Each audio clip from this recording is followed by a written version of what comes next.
నల్గొండలోనే ఓ MP ఆ operation మొదలుపెట్టారా అంటే అవుననే చెప్పాల్సి వస్తుంది. ప్రస్తుతం నల్గొండలో జరుగుతున్న పరిణామాలను చూస్తే అది నిజమని తెలుస్తుంది. ఒకవేళ అదే జరిగితే కనుక నల్గొండ జిల్లా రాజకీయ సమీకరణాలు పూర్తిగా మారిపోనున్నాయి. వేగంగా మారుతున్న నల్గొండ జిల్లా రాజకీయాలపై 99 టీవీ స్పెషల్ రిపోర్ట్.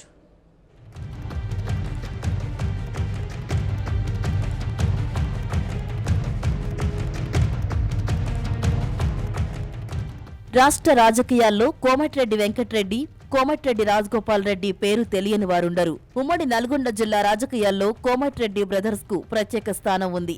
ఇక్కడ రాజకీయాల్లో ఈ అన్నదమ్ములిద్దరిది క్రియాశీలక పాత్ర ఉంటుంది.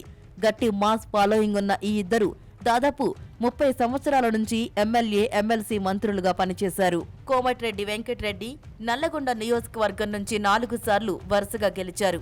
ఆయన మంత్రిగా కూడా పనిచేశారు. కోమటిరెడ్డి బ్రదర్స్ ది మొదటి నుంచి కూడా దూకుడు స్వభావం.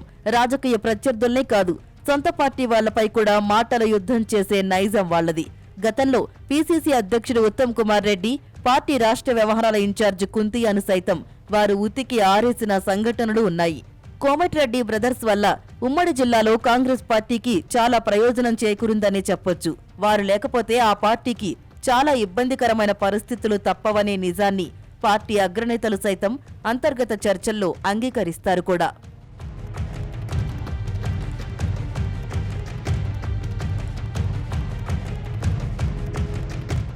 అయితే ఇప్పుడు తెలంగాణ అధికార పార్టీ కన్ను ఈ కోమటిరెడ్డి బ్రదర్స్ మీద పడింది. మొన్నటి అసెంబ్లీ ఎన్నికల్లో వెంకటరెడ్డి టీఆర్ఎస్ అభ్యర్థి కంచర్ల భూపాల్ రెడ్డి చేతిలో ఓటమి పాలైన బలమైన నేత అనే ముద్ర మాత్రం చెరిగిపోలేదు. మరోవైపు రాజగోపాల్ రెడ్డి మునుగోడు నియోజకవర్గం నుంచి ఎమ్మెల్యేగా గెలిచారు. ఆయనకు పబ్లిసిటీ కమిటీ చైర్మన్ పదవి కూడా ఇచ్చారు. అందుకే అలాంటి బలమైన నేతల్ని టీఆర్ఎస్ లోకి పట్టుకొస్తే ఎలా ఉంటుందన్న ఆలోచన ఆ పార్టీలోని కొందరు నేతలకు వచ్చిందట. ఇప్పుడున్న పరిస్థితుల్లో కోమటిరెడ్డి బ్రదర్స్ కూడా అందుకు అంగీకరించే అవకాశం ఉందని వారు భావిస్తున్నారట.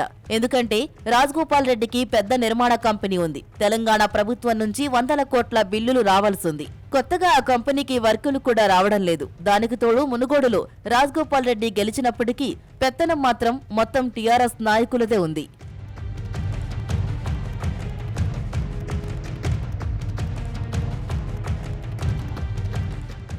ఇక ఇటు కోమటిరెడ్డి వెంకటరెడ్డి వచ్చే పార్లమెంట్ ఎన్నికల్లో నల్లగొండ ఎంపీగా కాంగ్రెస్ నుంచి పోటీ చేయాలని భావిస్తున్నారు. అయితే పార్లమెంటు పరిధిలోని నియోజకవర్గాల్లో ఒక హుజూర్ నగర్ తప్ప మిగతా అన్నింటిలోనూ టీఆర్ఎస్ ఎమ్మెల్యేలే ఉన్నారు. అలాంటప్పుడు వెంకటరెడ్డి కాంగ్రెస్ నుంచి పోటీ చేసి గెలవడం అనేది అంత ఆషామాషీ వ్యవహారం కాదు. ఒకవేళ ఆయన తప్పని పరిస్థితుల్లో పోటీ చేసినా, ఒకవేళ ఓటమి పాలైతే మొన్న ఎమ్మెల్యేగా ఓటమి చెంది ఇప్పటికే మానసికంగా ఎంతో ఇబ్బంది పడుతున్న ఆయనకు ఎంపీ ఓటమి అనేది మరింత ఇబ్బందికరంగా మారుతుంది. అందుకే ఈ అంశాలన్నింటినీ పరిశీలించిన ఒక టీఆర్ఎస్ ఎంపీ బ్రదర్స్ ని టీఆర్ఎస్ లోకి తేవాలన్న ప్రయత్నాలను ముమ్మరం చేశారట.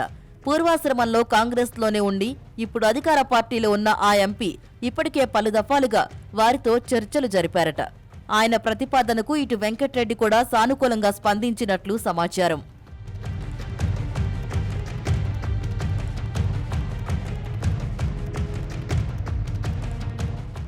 అయితే ఈ విషయంలో బ్రదర్స్ ఇంకా పూర్తి స్థాయిలో స్పష్టత ఇవ్వలేదని టీఆర్ఎస్ వర్గాలు చెబుతున్నాయి.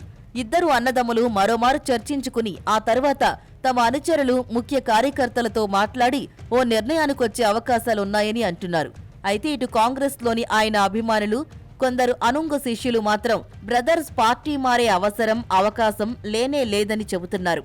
మొత్తం మీద కోమటిరెడ్డి బ్రదర్స్ పార్టీ మారడం వల్ల టీఆర్ఎస్ పార్టీకి ఎంత లాభం ఉంటుందో తెలియదు. కానీ ప్రస్తుతం జిల్లాలో నెలకొన్న గ్రూప్ వార్ నేపథ్యంలో కోమటిరెడ్డి బ్రదర్స్ తో మాట్లాడుతున్న ఎంపీ ఆధిపత్యం కోసమైతే ఈ పరిణామాలు ఉపయోగపడతాయని గులాబీ శ్రేణులు గుసగుసలాడుకుంటున్నాయి.